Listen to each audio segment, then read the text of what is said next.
right, Reno, welcome to the show, man. How you doing today? I'm doing good, man. Thanks for having me. It's my pleasure. Thanks for coming all the way up to Salt Lake City. I know you live down south, right? I do. It's nice to come up, though. I used to live down here at Cottonwood Heights, so Okay.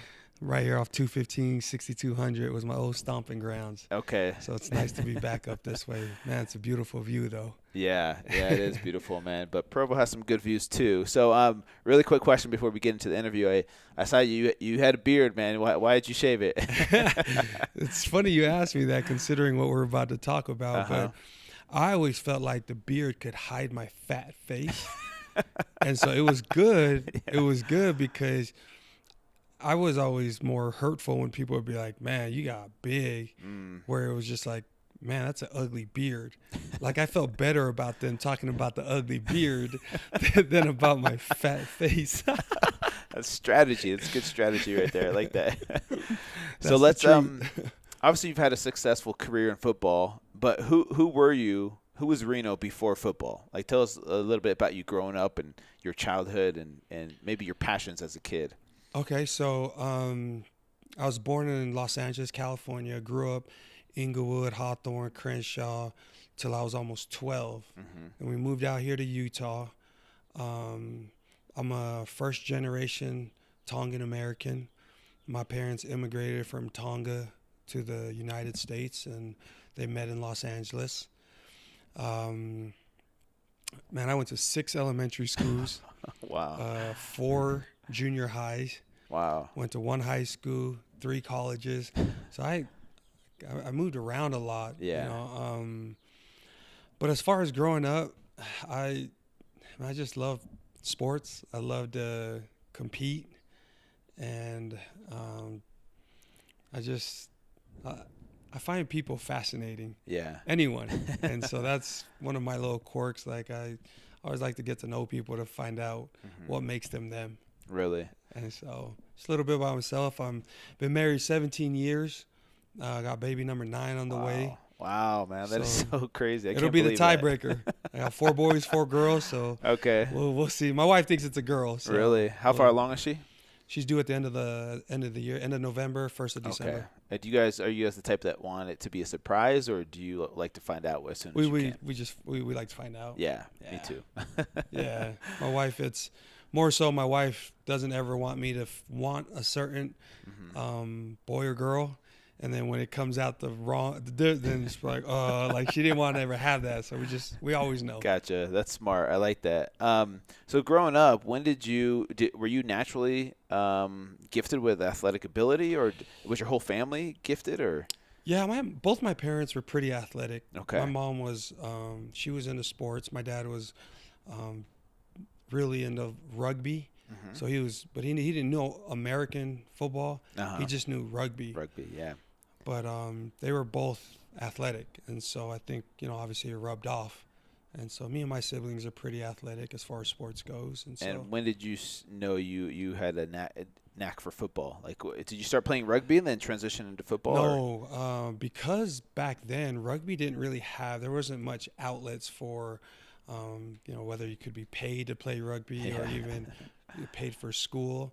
So my dad, all the credit to him, he saw that there was no future in rugby. Mm-hmm. So he never let me play rugby. Oh, okay. He was Gotcha. actually anti-rugby, even though he did it. But he saw the future that football could provide for us. And so that was something he really pushed, was football, that it would be my ticket. And what age did you start playing football? 7. Okay, so you're 7 years old. And I think my Pop parents, Warner? Yeah. So in L.A., but I think you had to be 8. So I think they fudged the numbers a little bit so that I could start playing. Okay. And so, I was young, but you didn't really like it as much. Yeah. There's things you liked about it, but it was hard. Mm-hmm. It took a while for you to learn the rules, or, I mean. Well, you were still kind of learning with all the other kids, but we did watch it. Okay, you did. A lot. So I knew football. Mm-hmm. I watched John Madden coaching back in those days, and was that your team, the Raiders? Yes, because I grew up in LA. Okay. But then I don't know why. I don't know if it was Jerry Rice, but I became a Niners fan. That's what I'm talking about, man, right there. Yeah, well, me too, man. I was a Niner fan. And you know what's funny? Because Jesse Sapolu played, you know, having Polynesians. Yeah. But it wasn't until of like the 2002 season, I cut my ties with the Niners. Really? Okay. My quarterback from BYU, Brandon Doman, went there, and I kind of felt like they did him dirty. And so after that, I was like, I don't care anything for the Niners. What if they had drafted you? Would you have tried to get out of it? Then I probably would have, you know. Yeah, I didn't get drafted, so it didn't matter. Maybe if they were paying my paycheck. Yeah. So maybe now I'm an Eagles fan. So when did you know that you were really good at football? Like, tell us about that. You know, maybe was it from a young age, or was it your high school years that people are like, hey, man, you have a future in this? So when you're playing in Little League, you don't, you know, it's not one of those things where it's like, oh, you're going to be this dude. Mm-hmm. When I first went into high school and I played my first year in varsity, I started as varsity. Oh, wow, as a freshman. So high school here starts as sophomores. Oh, that's right. Yeah, so freshman is still kind of junior high here. So yeah. You didn't. It wasn't. I don't think it really dawned on me till my sophomore, junior year that, you know, these colleges are checking. I think my first letter I got was from Notre Dame. Really? Wow. Yeah. And so it was around then. I think it was around that time where I felt like, oh man, I can go to college. Mm-hmm. You know, I didn't know what a scholarship was until high school. And so it wasn't, you know, till then where you got a scholarship and then you start going on these recruiting trips. And then you go to college, and your freshman year, my freshman year, my very first game was against Alabama. Wow. I'm 18. I think I was one of two kids that actually dressed as true freshmen for BYU at the time. And then I got in my first, you know, that first game against Alabama, and I was scared. Really? At least it wasn't the Alabama of today. I mean, they were probably decent back then, but man, they had Sean Alexander. Oh, that's right. Yeah, Sean Alexander. And he had 5 touchdowns against us. But I did have a touchdown that game. And so I kind of felt like, oh, you can do this. I could do this. Mm-hmm. Like, I just might be all right. Yeah. So let's back up a little bit. Why? So sounds like you had opportunities to go to different colleges. Why BYU, and what position were you playing at the time? Funny thing is, just kind of looking out in Salt Lake and seeing the U right there. The U's right there, man. Yeah. My older brother played for the U. Oh, okay. I didn't know that. I hated BYU growing up. And so I grew up a U fan. Yeah. McBride was like an uncle. Like, it was my dude. Yeah. And so BYU was, I didn't want to go there. Mm-hmm. So I do my recruiting trip to the U, McBride, I'm coming. And BYU talked to my uncle talked to my mom. My uncle's a huge BYU fan. And I'm like, oh, let's just take the free recruiting trip. So we go out there on the trip, and it was awesome. Great trip. But I wasn't coming. Yeah. They always have the exit interview at the end with the head coach, so Lavelle Edwards. Okay. And he was awesome. Really? Like, hey, thanks. And he kind of knew I was coming to the U. Like, it was, everyone already kind of knew that. Everyone knew I wear my U of U, my brother's U of U jacket to BYU football camps. Oh, really? I might have had the jacket on my recruiting trip. But I was a punk like that. Yeah. And so we walk out of the interview, and we're going home. I'm going to the U, and my mom made me turn around and, like, go tell him you're coming. I was like, what? And she, you know, Polynesian mom, especially Tongan mom, don't make me tell you again. Wow. So I turn around, knock on his door, and Coach, my mom wanted me to tell you I'm coming. Oh.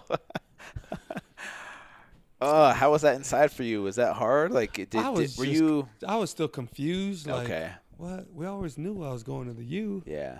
And so, but one of my business partners, like, not just a couple years ago, went out to Hawaii, where my parents are, and was like, So there's a story about Reno's recruiting trip, Mm-hmm. and he had asked her, "Why did you make him go to BYU?"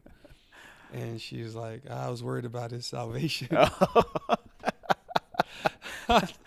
Sounds like a good mom, good intentions. Nah, she saw things I never saw. Okay. So it was good. Okay, It was that's good. such an interesting story. I didn't know that story. And yeah, I was going to ask you about the whole BYU Utah rivalry because this is interesting because I have a lot of Polynesian friends and family, and it kind of splits people down the middle sometimes. Like you got your Yeah, U of but U, but I mean you're still family, but it gets heated sometimes. it does. It does. I mean, it's been pretty lopsided, Yeah, the recently. of the last decade. But having grown up a Ute, with my older brother playing there, it's all love and respect, Yeah. man. It's, Coach Witt and the staff there, they're so awesome. Yeah. But BYU did things for me. I met my wife there. The life lessons I had learned there that I would have never learned at any other school. Yeah. So I'll forever be indebted to BYU. Yeah, and plus now you got Coach Kalani, right? Who's from the U, right? No, I played with him at BYU. Oh, he played for BYU, but then he coached at the U. Coached at the U. And now he's back there. Now he's the head coach. And he's the first Tongan American D1 head coach ever. Yeah. And so it's cool that it was at BYU as well. And so, yeah, it's BYU's they'll always have a special part. Okay, so really quick before we get back to you, just quick question because I had some people reach out to me, fans that are like, ask them about like what's BYU doing to get back into the game against because they've struggled. Yeah, no, and the reality is there's having coached the last 2 years, you kind of get a better understanding of what a program goes through. And so I think there was a time where BYU lost kind of their bloodline with even Polynesian players. And so Why do you think that? I think Coach Witt did a great job getting Polynesian coaches there that could Yeah. get certain players. And so Kalani Sitake being one of them. Yeah. And so I think Kalani has done a good job of building that pipeline back up and kind of winning some of those wars. Obviously, it's still a little bit harder where, Coach Mendenhall did the best he could with Coach Anai and Coach Atuaya, but BYU's still unique in that way where it's hard to get certain players to come and commit that type of lifestyle. Yeah. And the education. The education there it's so hard. Yeah. It's challenging. And so I thought, Coach and Atuaya did as great of a job as they could. But Kalani's able to bring the head coach, the D coordinator, a bunch of position coaches that were Polynesian. That holds a lot of credibility with a lot of Polynesian homes. Yeah. And so it's nice to be able to see him build that back up. Okay. Yeah, but And it just so might take a while. Dude, it takes time, man. You got to be patient with it. Yeah. Especially at a school like BYU. Yeah. So really quick for everyone that's listening that is not familiar with, the LDS church or the culture, BYU has a very strict honor code. And maybe you can talk a little bit about the details of that. You can't drink alcohol, you can't smoke or do drugs. It's pretty strict. Yeah. Right? Well, and see, even that is not that hard for people who don't smoke or drugs. Yeah. Alcohol's a little tricky. Yeah. But it's more so interaction with the opposite sex. Yeah. Yeah. You know what I mean? Like there's curfews. Yeah. Well, right? There's no curfews is a little trickier, but you can't do things with the opposite sex. Trust me, I know. I got in trouble for that. So, but you can flip the script when you're going out talking to parents and being like, do you want your kid to go to a school that's been voted the driest school for the last 100 years? Wow. They're the #1 driest school. And also that it teaches your kids principles of not doing things that they shouldn't until they're married. Yeah. Like there's something to that. Yeah. And so parents love that. And so you got to find that things where parents like, you know what I mean? And so it may seem a little Amish to people, but the reality is it's more freedom, so you're not addicted to those things. Yeah, that's a good point to kind of, because it sounds like maybe you've been on some recruiting trips where you're trying to sell the parents on it, as much as you're trying to sell the student who, students at 18 that, they want to have fun, They're looking at freedom like college, what they see on TV. You know what I mean? These frat parties, they don't even have frats at BYU. Yeah.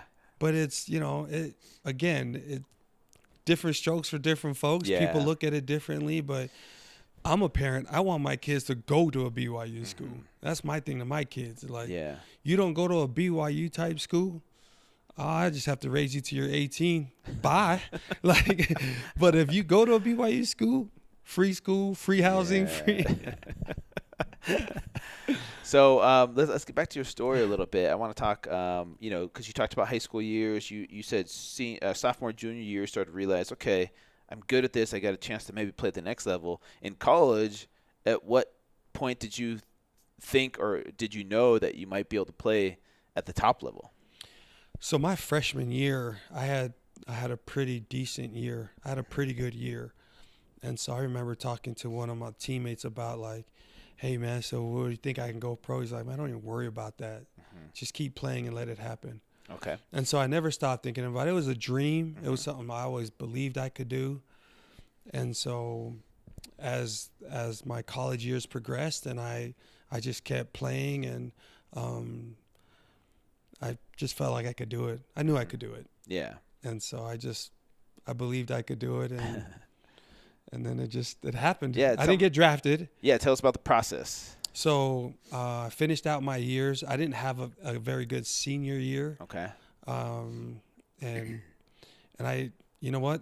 Looking back at it and being honest with myself, I didn't put in the time to have a very good senior year. I just kind of felt like because of the years I had as a freshman, sophomore, junior, that, I had a huge junior year. I had like 91 catches for 1,200 yards as a running back moving to receiver. And so I just thought, that I could do anything. Yeah. And so I didn't really put much effort into it. And then I had a subpar senior year. Okay. Didn't get drafted. And, it really woke me up. Okay. That you got to put the work in. Yeah. And so I made a promise, a goal with myself that I told myself, if I get a chance, I'm going to go put work in it. I'm going to enjoy it. Okay. And so the Eagles gave me a shot.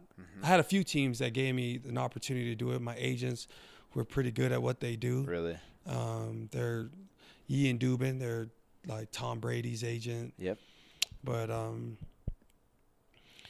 they picked the Eagles. They're like, will be a better fit. They're not going to give you as much money up front as these other teams are, but it'll be a better fit for you. So took their counsel, went to the Eagles. They gave me a shot, and I did 5 years with never being cut. Wow. That's awesome, man. 5 years with the Eagles. Yeah. So was it a camp you had to go to? You had to try out, and then you start out with mini camp. Okay. And then you go and you go there, you get the wrong number. That kind of told you, like, I don't think much of you. Then I moved back to running back. Okay. I was a receiver. They gave me a receiver number, but then they changed it up and said I was going to play running back. Okay. I was like number 7 or 8 running back on the depth chart. Yeah. They usually only keep 3. And so that year they ended up keeping me. I was 4th. Okay. So they ended up keeping 4. Wow. And so, it was just one of those processes. You just had to do anything and everything to make the team. Yeah. And so I stuck it out by being a punt returner. Okay. But I rarely even did that in college. I might have did it once and fumbled, so I never did it again. And then my uncle, who was a Pro Bowler there, he's a news anchor out there right now. He's like, hey, if you want to make this team, you better go be a punt returner. I'll do anything. Yeah. So I went and did punt return, and so that's pretty much what kept me on for 5 years. So you had to learn that position a little bit. I mean, it's pretty much, just catching the ball you first. Just had to catch the punt. And it's probably one of the scariest things other than kicking game-winning field goals. Nobody wants to be a punt returner. Yeah. I sure as heck didn't. It's like one mistake and it's, everyone sees it. Yeah, everyone sees it. Everyone sees it. Like, you're the idiot that dropped the punt. So. And how was it, like, going from your first college game against Alabama to now here you are in the league. How was it from a mental state? Like, were you nervous? Were you scared? Or were you pretty confident at that point? Man, I was scared every game, Really? man. I'll be honest. And especially the first game, I remember lying out of my teeth to the head coach, Andy Reid, at the time. Very first game, we're sitting there, preseason game, and I'm getting ready to go in for the very first NFL game. It's preseason. Yeah. And just about ready to go in, and Andy Reid looks over at me, and he's like, "Are you scared?" They got their playbook covering their face, and I was like, "Nah, man, I ain't scared." I was so scared, man. Yeah. Yeah. And so the scared kind of turned into excited. Really? So you're just kind of anxious and excited, and but as a punt returner, it's always weighing on you, like, oh man. But then you just kind of got comfortable with every time you practice it, every time you learned it, you start getting to a point where you just know, like I became deaf when I'm standing back there. When the ball's in the air, you watch the snapper, ball to the punter, how he's holding the ball, how he drops it off his foot, and you're about 45 yards out. Yeah. This punter usually kicks towards the sideline when he's on this hash. You have a clock going in your head, and the ball's in the air, and it's just 1,001. 1,002, and then if it's getting too close to 1,004, you just fair catch it. Okay. But like, hey, this punter, he's about 3.8. Like you start and this clock is in your head, and wow, how far he kicks it, where the tip of the ball. So all these things are happening within 3 to 4 seconds, where you make a life or death decision. You got this freak athlete coming down to knock your head off. Yeah. And so, it was. You still kind of have dreams about it. Like you just sit there and you can. Did you ever make that mistake of like holding on for too long and trying to, and then you got drilled maybe or nailed? once. I never got hit real hard. That was, I was never fast. Yeah. Like, I never clocked in at a 4 or 5. Yeah. But I think it was playing tag growing up in the hood where you just didn't let people try to tag you. So it was someone coming to hit you, could always avoid it. You got tackled, but it was you never took the full brunt of a hit. Gotcha. Smart. And so I've always had an act for that. Yeah. That's really interesting. So I have a question for you. You played 5 years in the league, right? Correct. Did it ever come to a point where it was, maybe as a high school athlete or college athlete, like this is fun, I love what I do, to this is kind of becoming a job, or this is kind of becoming very corporate? Or did you ever experience that? Because I've talked to some NFL players that are like, you get burnt out if it seems like a chore at some point. Did you experience that? So I think for me, there were certain parts of my upbringing where I had got hurt, and so I was out that whole season. Oh, okay. And so I think I had those throughout my career that I never got burnt out. Really? Like 8th grade, I got hurt the very first game of the year, and I was out the whole season. Oh, yeah. So leading into 9th grade, 10th, 11th, 12th, I had missed out there. Yeah. And so you still had that burning all those years. Yeah. And that became fun with, the added recruiting, college. I get into college, I had my freshman year, and then I get kicked out of BYU. And so I sit out a year. Okay. And that burn for the next 3 years, and then you get to the pros, and then it's business. Okay. Now game day, that was fun. That's football. Really? Yeah. But outside of that, practice and game days. I love practice. Yeah. And practice and game day, but everything else outside of that was business. Okay. So. Yeah. I think for some people it just comes down to your state of mind, where you're at. Like, you're super blessed to be paid that much money to play a sport that you love, right? Like at the end of the day, if you can look at it that way, but some people get burnt out because they're like, they look at it as a job and the passion's not there anymore, right? So I think you get to choose every single day. Okay, am I going to choose to feel blessed today, or am I going to choose like, I got to do sprints today, or I got to go to practice, or I got to do this when I want to just relax, So I think that's really cool, man. A lot of respect to you. Where are you at with did you ever experience concussions? What was the concussion protocol back then? And where are you at now with, are you scared to let your kids play this sport, knowing all the things we know now scientifically about football and concussions? See, Man, that's the thing, man. I have such a hard time with even science Yeah. in those aspects. You know what I mean? Because I know a lot of guys that are fine, Mm-hmm. you know, and I've always had the mentality as a Polynesian that us Polynesians, we got coconut heads. So Yeah. I ain't too worried about that. Yeah. But So you never experienced that? I didn't. Okay. I didn't. And that's not to take away from guys that didn't. Yeah. Matter of fact, I took one concussion test in 5 years at Philly. Okay. And that concussion test I took, they do a baseline when you first get there. Okay. There's this baseline you have. Yeah. So whenever you get hit pretty hard or something happens, they do the test again and they compare it to that baseline. Yeah. So I had one hit where I got hit pretty good, and it was during 2-a-days at fall camp. So they went in and took the test, and I came back and my test was better. It's better than your baseline.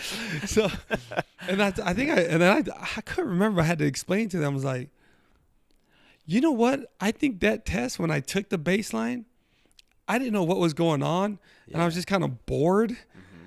And so I didn't really, I didn't do a very good baseline because I didn't even care. Like, this is dumb. Like, beep, and then it's beeping. I'm not paying attention, and so it wasn't a very good test. Yeah. But you know, I feel for the guys that are going through the, you know, because it's all the dementia and things like that. But I don't know. You personally haven't experienced it. Yeah. And so I'm. Fortunately, God willing, I'm blessed right now that I don't experience none of that. You know, I'm healthy, and like I said, I did 5 years and then I just walked away. You know, my agents were looking at different teams, and I was good. I was done.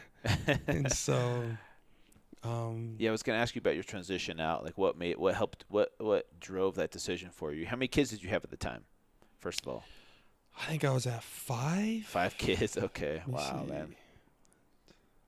I think I was either at 4 or 5. I can't remember. Okay. And was it like wanting to spend more time with your family? What was your your thinking process? I think it was the whole, out? there wasn't that fire for that, for that anymore. And then you look at, there's so many more ways to make money and more of it. Yeah. And I wasn't one of those athletes that got those big contracts or anything. I was always league minimum, which was great. Still good. You know, I'm not saying, I'm not downplaying that at all, but there was just so many ways to make money. Yeah. And so many other opportunities to do things. Yeah. And so I was excited for that next chapter. Okay, cool. Because the reason I asked that is because I've talked to a lot of former athletes who their identity was based on being an NFL player, right? And then now that they're out of it, they kind of got to reinvent themselves. Like, who am I now that I don't have football? And you see TV shows like Ballers, where it's like dudes are having to become used car salesmen, or like they run out of money. They think they're going to have this money forever, and they don't really have a plan for that next life. Did you experience that at all? Did you or were you glad to be out of it? No. What was your experience? I don't, I mean, as old as we are now. Yeah. It's one of those things where I take all the life lessons that I've had over the years. Yeah. And the year I left was 2008. And then the 2008-09 bubble. Yeah. And so you take, and me and my wife, we live a pretty frugal life. But when you have all this money sitting there, you try to invest it. And so, we went through that transition. Yeah, okay. We went through bankruptcy. Wow. Facing foreclosure on your house, getting your car repoed. But it was funny because it was one thing you didn't realize, that you come back and you trust all these people that's what you're supposed to do. You listen to the financial advisor, and you invest in real estate, you invest in all these different things that they're told to do. Yeah. But even people that made millions and billions, they lost all their money. Yeah. So it wasn't like something that's like, oh, you're just another dumb athlete. It's like, come on, man. Half the country went through that. Yeah. For me, it was more so of just growth from those challenges. Okay. That yeah, that sucked and it's hard, but you just gotta be real with yourself. Yeah. And if football was your life, then you take it a little bit harder. Where for me, it was more my wife and kids. Okay. Like I was to a point where my wife and kids are my life. Okay. As long as my wife's good with me and my kids good with me, then I'm good. Yeah. So it's all right if the fans aren't there. Yeah. But I still had a lot of good people in my life that were always there for me. Do you feel like having a family like that helped keep you grounded, whereas you saw other athletes that were single, living the single life, like strip clubs, like doing all these things because this is their first time making this kind of money. They went from like college days of like no money and then all of a sudden almost millionaires. So my wife is 6'2". Okay. I'm 5'9". Oh, that's right. She played volleyball. She played volleyball at Okay. BYU. She was freshman All-American. Yeah. So when you have someone looking down on you your whole life, it keeps you grounded.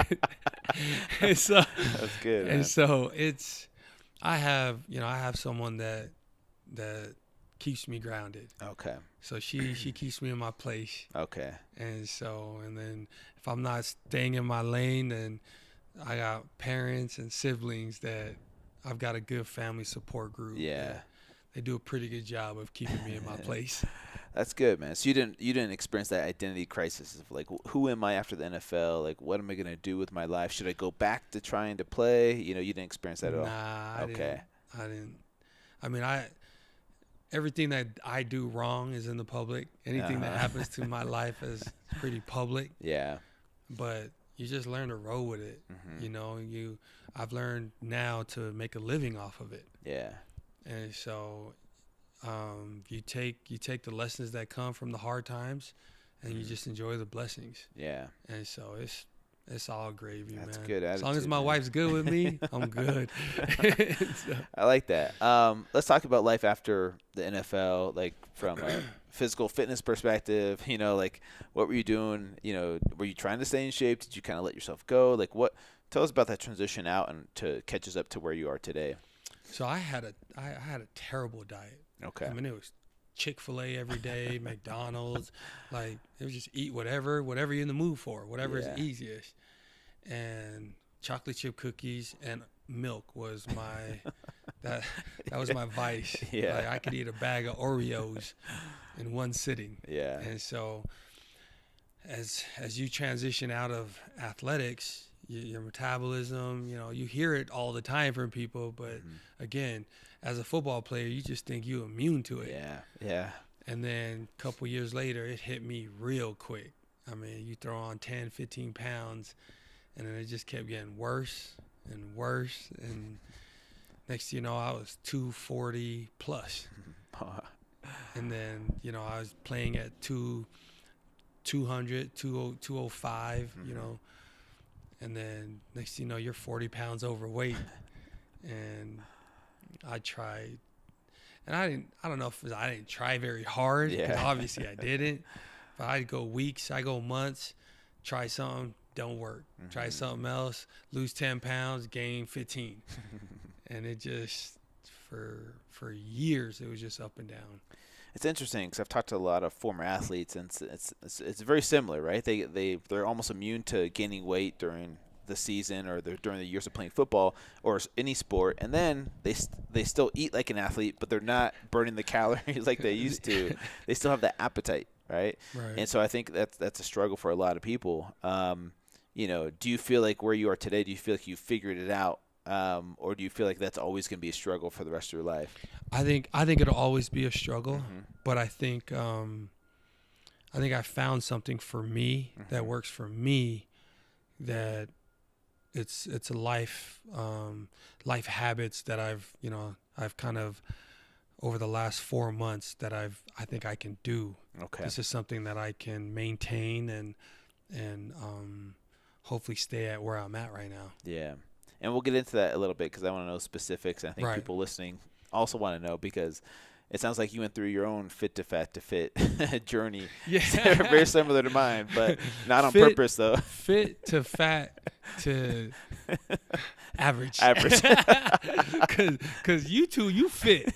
I don't know if I'm quite fit. Like I can fit my clothes. Yeah. Better. Actually, I can't even fit these clothes no Really? more. I'm just too cheap to buy new clothes. So all my clothes are baggy now. That's funny.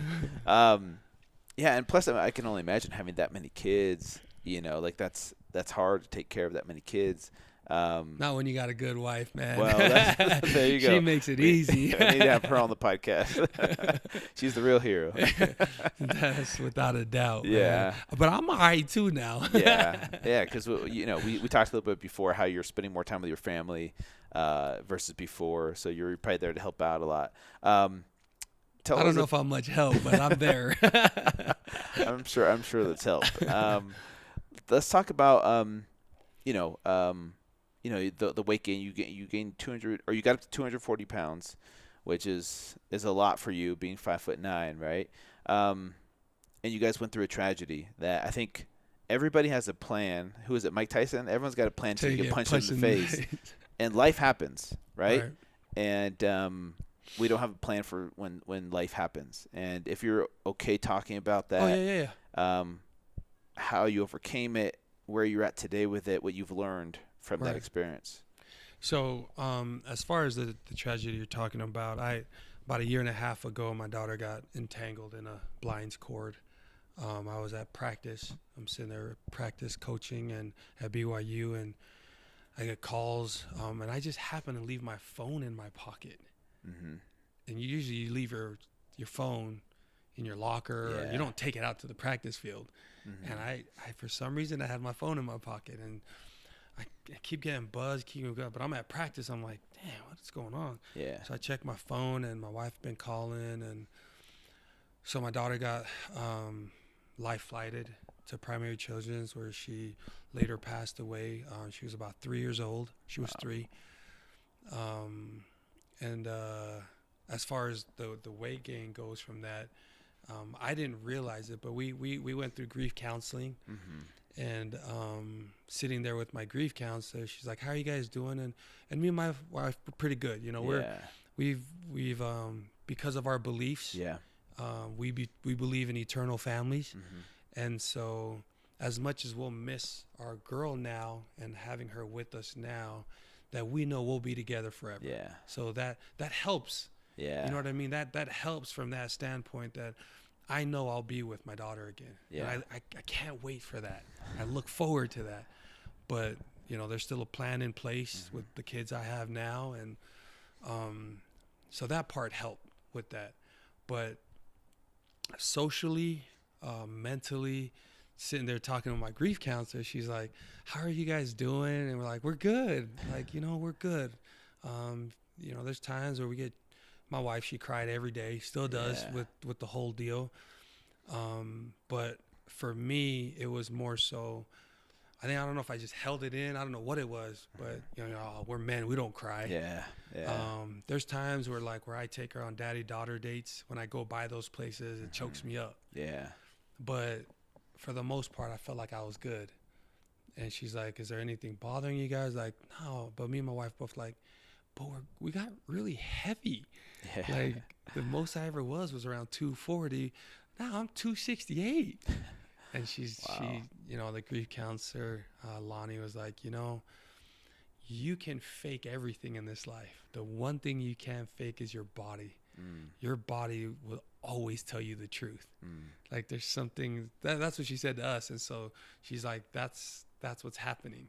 You're all of that is happening with your body. And I was like, dang. So knowing that helped. Like just knowing that was part of my grieving. It was the weight gain. Like I was like, I just thought I was just going to continue to get fat and fat. I was just where my life was headed. Yeah. And so I kept trying, man. Kept trying to lose weight. Kept trying to go on these diets and all these different things. And it was just hard. Yeah. It was the willpower, or not the willpower, it was the motivation. Because I think some of us think, I need to lose weight, but that's kind of vain. It's like, it's to look a certain way, you know, or to be an athlete. You're not an athlete anymore, or, you know, you're not playing sports anymore. it's hard. Was the motivation to lose the weight just not there? It wasn't. Yeah. It wasn't there. Tried all these different motivations. I mean, it sucked putting socks on. You was just bending over to put socks on and tie your shoes and being out of breath. Like, that sucked. So you always wear sandals, so you just slide your feet in. And so that part did suck. Your hands would get numb while you're sleeping from inflammation and all these different issues. About a year ago, and like a year and 1 week, I was sitting on the deck with 3 buddies, and we were joking about a couple of us, and we're overweight, and one dude tried to act like he was like 280, and I was like, dude, you were just in Hawaii for a couple weeks. You 300. No, I'm about 280. Grab the scale. So we grabbed the scale, and we're all just bad. Wow. We're all bad. 3 of us. The 4th dude, he wasn't. Okay. But we all decided, all right, this is a year ago. We're going to make a bet. We're all going to put $3,000 in a pot. Wow. In 1 year, we're all going to set goals. So us 3 did it. He bet on the field. So if we didn't hit it, we had to pay him $1,000. Oh, gotcha. Because he was already skinny. Okay. And so come February, remember this is June last year. Okay. Yep. First week of February, they start, hey, ain't June's nobody coming getting up. their money back. Like, none of us was doing anything.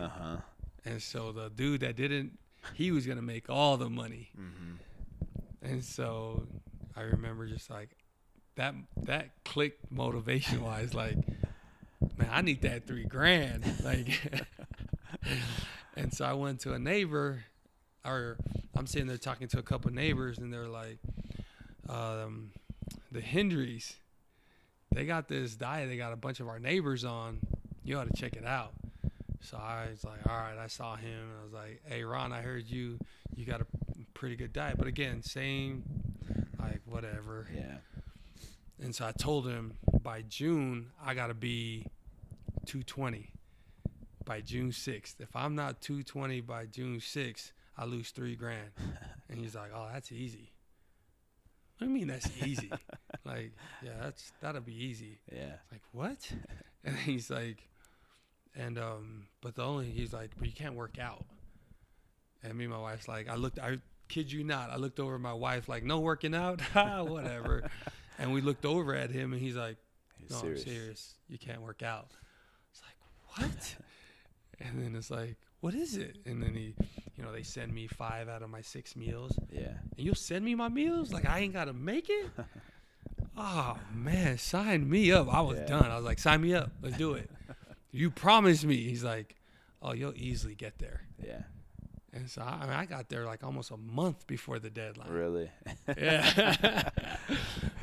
It's interesting how money is a huge motivator, and the fact that you might be losing out on money, it motivates people more so than if it's just like, hey, I want to get in shape. You know what I'm saying? Like, I think there's a study saying you're 5 times more likely to follow through with your goals if you have money invested in something. And so I tell people all the time, like, if you're struggling with motivation, that type of bet, almost like, hey, I'm putting money down. I'm putting my money where my mouth is, and this is what's going to happen, versus like, all right, I'm just going to willpower my way through it and just get back in shape. Sometimes people don't have that motivation. But it was double. It wasn't just money. Not just money. It was double the money. So not only did I make this bet, but the meal plans that I had to buy. Oh, that's right. It was, it cost me like $450 a month. And so yeah, again, that goes back, that's money that I'm paying to lose weight. Yeah. And if I cheat, if I don't follow through, man, that's money I'm just burning out of my pocket. Yeah. You know what I'm saying? And so you're right. But it was double motivation. Like, I'm not cheating. I'm going to waste this money. Yeah. Did your wife do it too? She did. You? Okay, cool. So that's $900 a month. Like, wow. I got too many mouths to feed to not, you know what I'm saying? Like, yeah.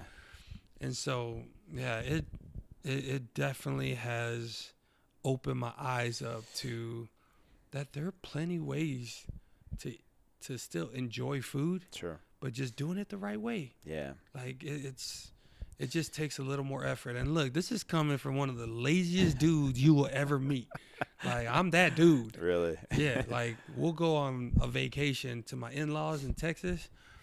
I love to just sit there, watch TV, and eat Jack in the Box. They'll go do things. I'm like, nah, I'm good. I just sit here. Well, it's interesting because we talked before the podcast a little bit about that, how you actually hate working out. So you love the fact that you didn't have to work out, which a lot of people would be surprised. They're like, man, you played in the NFL, you had to work out, like. But now that you're done with that, it's interesting. So I believe you when you say you are lazy. But it's also interesting that people don't realize. They think if they can outwork, they can out-exercise a bad diet, and that exercise is the key to losing weight. But in reality, if you stay consistent with your nutrition, you're going to see more results than if you worked out 2-3 times a day. And so that doesn't surprise me at all. But people listening are like, wait, so you didn't exercise, but you lost 55 pounds, right? Is that how much you lost? 55 pounds in 100 days. Yep. And so I believe that. But it's everyone's different. You know what I'm saying? Course. That's what I did. Yeah. Now, some people, it varies for them, as far as how much. Some people don't lose any on what I did. Yeah. But that's, again, everybody's different. Every diet is different. My biggest credit goes to my coach. Ron and Wendy Hendry were the biggest instrumental as far as how. So, like, if that's what you do, in far as coaching, you gotta find a good coach. Yeah. Like, it's crazy to think, having been a player and a coach, that it wasn't until this weight loss program and having a great coach that actually made me realize how important coaches are in every aspect of your life. And so I have guys I go to, and I never thought of them as coaches until this whole situation, where I look back and I'm like, these are my mentors and coaches in the business world. Yeah. That everyone needs a good coach. Yeah. Everyone needs somebody that'll help them, progress in whatever they're doing. Yeah, I agree with that 100%, because you need someone there to keep you accountable. And we hire coaches all the time in business and other aspects of our life. Same thing with nutrition. Like, invest in a coach, someone that's going to keep you accountable. It's huge, because if you're just, like I said before, just kind of willpowering your way through it, like it's just you by yourself, it's so much harder. And so I agree with that 100%. And respect to you guys for doing that. So let me ask you this: how many friends, family members, relatives come up to you and be like, "What did you do?" Like, So there's over, I don't know if I have 10 to 15 of them that are doing it. Yep. It's not just. So I use social media for accountability as well. So I did a 100-day diet. And I was like, all right. And it was just on a whim. It wasn't like something that someone told me to do it. I just like, I'm going to try this. I'm going to try to live this life, this habit of just water. So I went just water for 100 days as far as what I drank. Okay, yeah. Because on this diet, I could drink Diet Cokes. Oh, yeah. You could drink diet drinks, Power Zero. But sugar-free stuff. Yeah. So that's the thing. I don't know any of that stuff. All I know is, like, they said you can drink all this. We're like, nah, I'm gonna go 100 days of just water. Yeah. I'm gonna stick 100 days and just be all in. And so because of that, I kind of turned it into a diet journal. And I just, day 1 of 100, day 2 of 100. Yeah. And so I was accountable to hundreds of people that kept like, hey, man, love what you're doing, blah, blah, blah. But as far as people that actually did it, and it was funny because I didn't really want to tell people what I was doing. Yeah. People would ask me, and they're like, hey, I want to get on it. And I'm like, nah, it ain't for you. What do you mean it ain't for me? And so I wanted to make sure they were serious, and I didn't want them to just get on it and be like, oh, yeah, it's just another diet. It's like, man, any diet will work if you do it right and stick to it. Yeah. If you have that motivation, like you said, if you have that willpower to do it. Yeah. This diet just fit my willpower. Yeah. I don't want to work out. I don't want to make food. And so it worked out for me. Yeah. So. And I agree with that. Yeah, the best diet is the one that you can sustain that fits your lifestyle. I agree with that 100%. We're coming up on time here. The last question I have for you, Reno, being Polynesian, there's a lot of Polynesians, Hawaiians, Samoans, Tongans. There's a lot of people that suffer from obesity, especially as of late.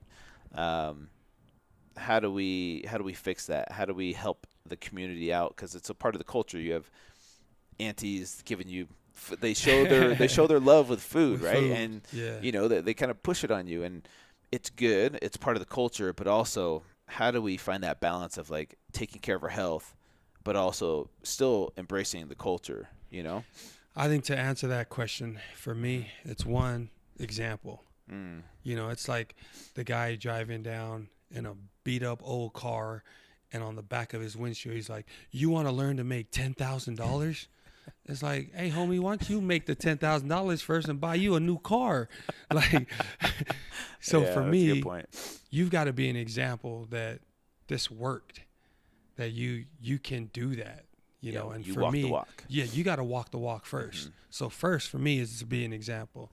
Second is to actually provide education in it. Because if there's anything I've learned on this diet over the last 100 days, I've learned what I can eat no matter where I go. Yeah. You know, like and so I can show the love at a luau and have all the food there that I know you can eat. Yeah. There are healthy fats. Mayo, I love mayonnaise. That's like the Polynesian oil. Yeah, you know, exactly. like that's for the car. You know, I love mayo. I love avocado, cheese. I can have all those things, but just having things you can have. Yeah. Man, chill out on have cauliflower rice. Yeah. Like there's things but mentally, everyone keeps talking about all these drugs and drug addictions. Man, to me, facts are facts. Sugar is killing more people, and all health, heart attacks and diabetics and things like that. They're killing more people than any of that other stuff combined. Yeah. But yet, like, what are we doing about that? Yeah. Like, at the end of the day, we just as people have to educate ourselves, man. Me as a parent, stop being lazy feeding my kids things I know they shouldn't be eating. Yeah. You know, and so having learned that, now I can turn around and take care of my kids in that aspect. Yeah. And I think, it comes down to, like you said, it starts with us first. You be the example first, and breaking that cycle of education and passing that stuff on to our kids, because that's all it is just misinformation passed on from one generation to the next generation. My parents, they raised 11 kids, and they didn't know anything about health. They were just trying to feed 11 kids, right? So they did the best they could, right? But now that I'm in the health and fitness industry and I have the knowledge, I have my girls eat healthy food, but you have to find that balance of being too strict, right? And trying to almost it being a religion. Like, you can't have this food, it's a sin, and finding that balance with my kids, but also just giving them the knowledge so that once they grow up and they go off to college, they're at least educated on what's healthy, what's not healthy, versus like, I don't know what's healthy. Like, this is food. So I think we'll get better at it over time, but it does come down to education. And so thank you for giving those examples and being the example as well. The hard part isn't losing the weight, in my opinion, it's maintaining it. So really quick, what's your plan to maintain it? Do you live off these 5 bars a day and one whole meal a day, or what do you do from here? Having been educated, just this crash course I've just been on, that part of it was learning what I can and can't eat, and what's good to eat, and so there's just that balance, and not having worked out, as I go to maintain working out now to offset maintaining. I'll forever be on this a maintenance part of this diet, right? So instead of going and having candy bars, I'll eat something that I know that's good for me. Now I still plan on eating a candy bar one of these days, but it won't. I'll have an understanding of what I can and can't do. If I'm getting ready to go play basketball or a basketball game or something very active, then I do eat a little bit something that I feel like I'll treat myself to this because I'm about to burn it. Oh, gotcha. And so there's just that balance in life, you know. And for me, at the end of the day, it's all just individual accountability. Like it's one thing for someone to try to teach you it, but are you willing to learn it? Are you willing to apply it? So it doesn't matter how much we try to go out and teach people it. Like, if you're tired of being tired and, your hands are numb or you're always out of shape, then there comes a time or crossroads where, hey man, put up or shut up. Like, Yeah. and so for me, I've been able to do it for myself, and I ain't gonna judge nobody else because I was there. Yeah. But everyone can do it. Anyone can do it. Yeah. Yeah, I agree. And you're a good example of that too, Reno. Okay, last question before we go. How happy were you that the Eagles won the Super Bowl? You know, if for anything, I was so happy for the fans Really? of Philadelphia, Yeah. man. They are so loyal and die hard Yeah. that it's fun to go back there and just see them all just standing a little bit taller. Yeah. And so it's I'm super happy for the fans, Yeah. if anything. And as a fan of the organization now, Yeah. it's, you know, it's part of you. Do you think they're the favorites coming into next season? I don't know if they're number one, Okay. but I can't see them not being top two. Yeah. You're always gonna have the Patriots up there, Yeah, especially I know. Tom Brady Especially still Tom playing. Brady, man. It's That's the thing. He's playing he's almost 40, I think, now, and like he's still playing the league. I remember really quick. I remember Ray Lewis speaking at an event, and he plays a position where the average, lifespan or not lifespan, but like average career of a linebacker is like 4 or 5 years, right?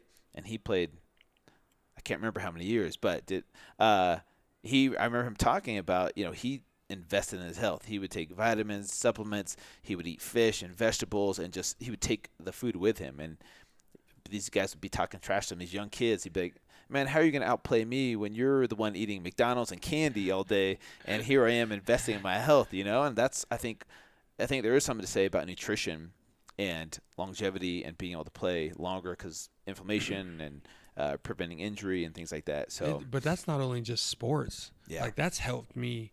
It's helped me now. Yeah. Like I function and think a lot differently. I'm not as fatigued as I used to be. Yeah. And that's all just on the diet. Yeah. That's not from working out. That's not from, you know what I mean? Like that's been strictly diet.